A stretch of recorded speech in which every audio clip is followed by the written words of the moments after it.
Before we start today, I'm going to try something different to denote changes in topics. Rather than me saying next up, moving on, I want to try just a subtle sound so I don't have to use those words over and over. Please, in the comments, let me know which you prefer. Me saying something to denote a new topic, trying to mix it up, or just using a subtle sound. Please again, let me know in the comments what you prefer. Welcome to Electrified, it's your host Dylan Loomis. So first up today, this is such a short but super impactful chart from ARK Invest. So while vehicles at price points above $60,000 address around 5% of the total US car market, the addressable market expands to 50%, around $30,000. I think most Tesla fans know this intuitively, but to see it in chart form like this can be very eye-opening. So Tesla's ASPs have hovered around 55,000 US dollars, which would put us somewhere around here on this chart, meaning Tesla really is only targeting less than 10% of the US auto market. So as Tesla can lower prices, we think about this Generation 3 platform, whether it's a robotaxi or a smaller Model 3, whatever you want to say. It's almost quite literally the $55,000 price, where below that price, you have access to significantly more of the market share in the US. So to date, Tesla has been playing over here on the right-hand side of this inflection point, and it hasn't really done anything to the left side of that inflection point. So I just thought this was a very fun chart because remember, Tesla has become, top 5 most valuable companies on the planet, just playing on this side of the market share. So much potential once Tesla starts moving further up this line. Now, yes, the Gen 3 platform is still a few years away from being produced in any sort of high volume, but that could take Tesla from addressing less than 10% of the market now to around 60% whenever that does happen. We got some new info on Tesla's new referral program in China that I think is worth going over just in case we do see something similar come to the United States some point in the future. A referral for any vehicle will earn you 3,500 credits. But you can also earn 7,000 credits for buying another Tesla yourself, which Tesla is calling loyalty credits. Based on a few examples, it looks like a rough rule of thumb, 3,500 credits is equivalent to around $60 US. You can also redeem between 3,500 and 7,000 credits for supercharging, but it's unclear what that conversion will look like. It also looks like there will be different challenges that you can start to earn credits for doing specific things. Personally, I'm a big fan of Tesla having a referral program. I think it's a great way to have stickier customers. Not really like Tesla needs that, but just another added benefit. I want to highlight one thing from Morgan Stanley's latest Tesla stock note. Adam Jonas said, "For now, our long-term unit volume forecast of 3.2 million units by 2025 and 7.7 by 2030 implies an annual unit CAGR of 25%, approximately one half of Tesla's long-term target." I actually see this as a great thing for Tesla stock over the next few years. The market's all about expectations. So if Wall Street and big money have their expectations low, that means the bar is lower and easier for Tesla to beat and surprise on the upside. If Tesla grows from now until 2025 at 50%, like they're still saying they will, that would be 4.7 million units in 2025, Morgan Stanley only expecting 3.2. And for what it's worth, Morgan Stanley is not really a fan of a Tesla stock buyback, saying there are too many other growth opportunities and they would rather see Tesla keep that cash on its balance sheet. Down here at the bottom, they said $10 billion of cash on Tesla's balance sheet is worth more than an incremental $10 billion returned to shareholders. Their price target down from $350 to $330.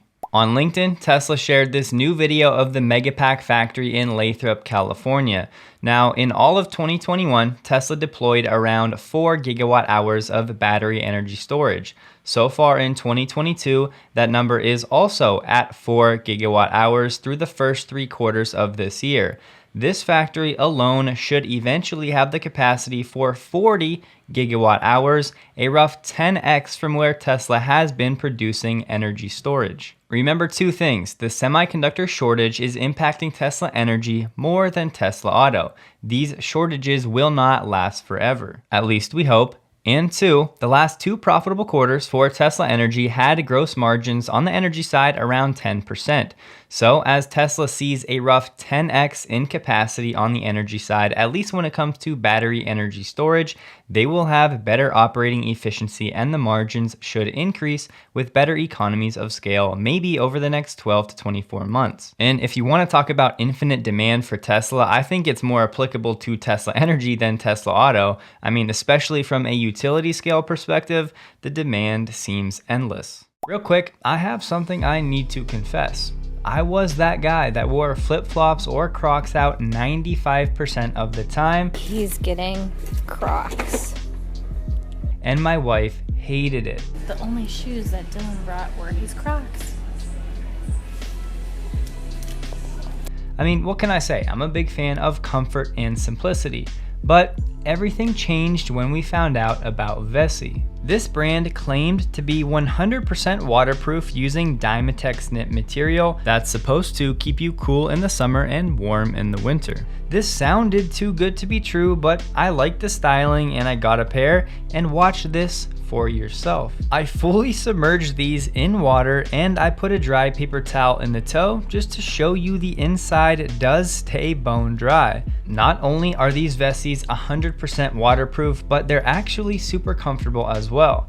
Many of you know I'm a big biomechanics, fitness, posture type of person, so I've had custom insoles in my shoes for years now. And the insoles of Vessis are removable to insert your own orthotics if you want. Out of the box, these shoes give you that light, cloud-like feeling that just make you feel springy when you have them on your feet. So whether it's Ashley and I going for a post-meal walk, running to Lowe's or Home Depot seemingly every night, or to get groceries, these Vessis have checked all of our boxes. As always, I did what I could, and I was able to get Electrified viewers $25 off each pair of shoes that you buy with my code Electrified at the link in the description below. Thank you to Vessi for sponsoring this video. Still not sure what's going on with presumably these cloaked Cybertruck vehicles at Giga Austin, but we got these photos. Along those lines though, the Cybertruck did appear at the Art Center College of Design. This is actually where Franz graduated from. He was at this event as well. I think it was an alumni show and tell type of event.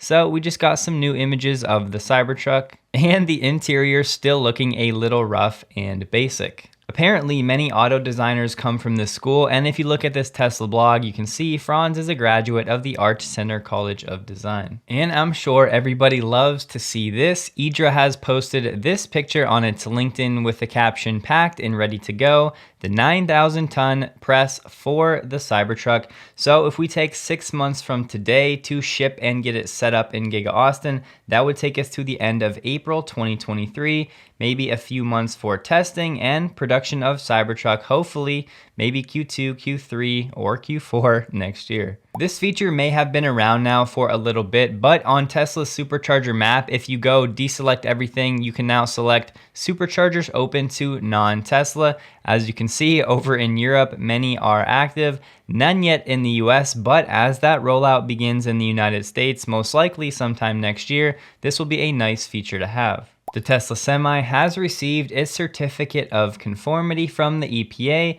Don't really learn anything new, but it's officially ready to be delivered and be on the road legally. Tesla just uploaded 7 different essential or basic how-to videos on its YouTube channel, so it's great to see Tesla doing this type of education, making shareable content with, again, prospective Tesla buyers or new Tesla owners that may be a little confused. We're hearing that the Tesla app may support live activities while supercharging.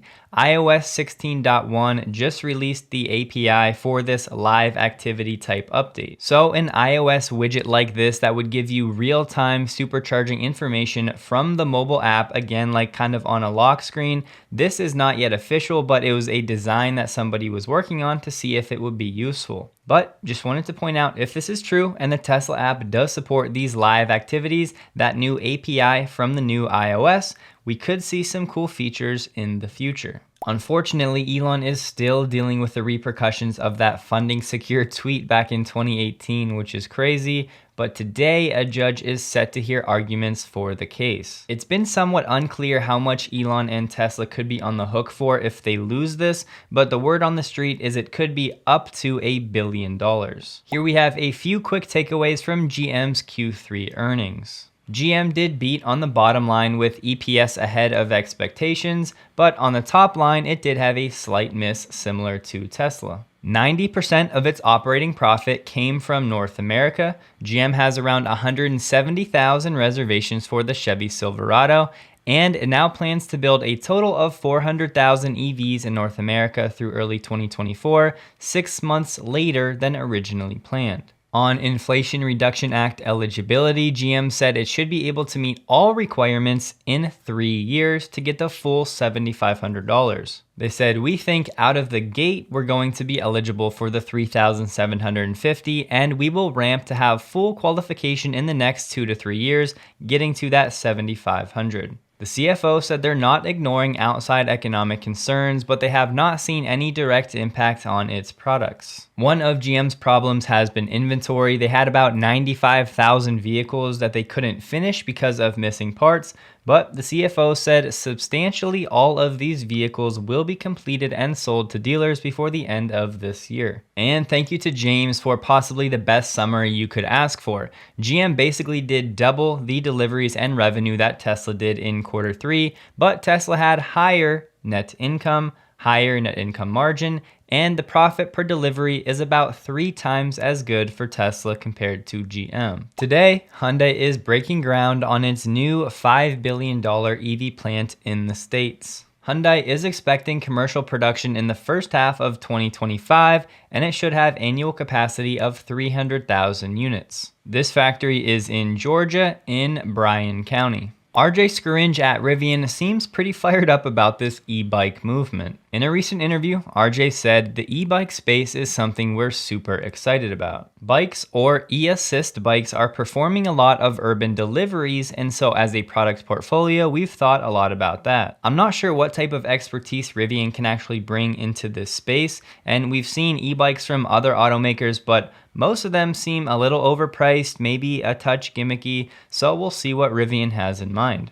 However, we know Rivian is firmly entrenched in the commercial delivery space, and when it comes to last mile deliveries in highly densely populated urban areas, e-bike deliveries could make some sense. I do wish more cities would have more dedicated bike lanes, because to get more Americans outside in the fresh air on a bike, whether pedaling or an e-bike, would be a great thing. Bosch, one of the world's biggest auto suppliers, is continuing to go down the EV path. Now they're going to make electric motors. I just wanted to highlight this though. Bosch's electric motor production is located in a building previously used for diesel components, a sign of the auto industry's transition. Bosch's factory expansion is set to be operational by the end of 2023. Lucid has a new, faster home charger and some new roof rack accessories. Just touching on the charging, the Lucid Connect home charging station has 19.2 kilowatts of charging speed, double the speed of the included mobile cable when you buy a Lucid vehicle.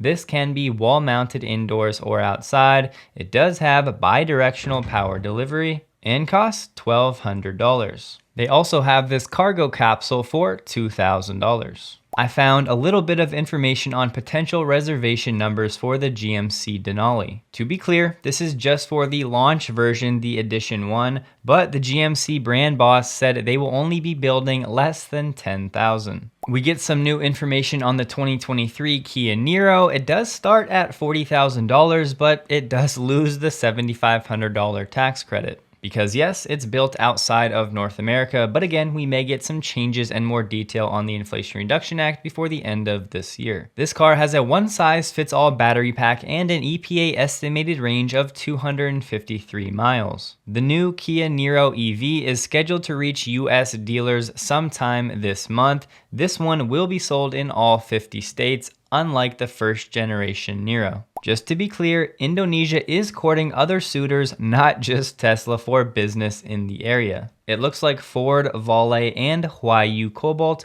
are planning to build a plant in Indonesia to extract nickel. Electric pointed out this job posting for Tesla, recruiting coordinator in Laval, Quebec.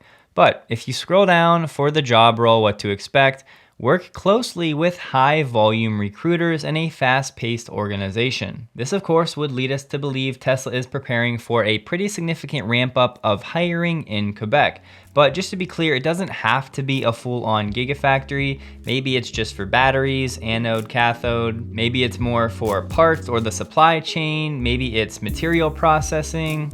Who really knows? I guess we'll find out soon enough. Don't forget, check out Vessi, linked below. Take advantage of that discount. Share the link with friends or family members, whomever.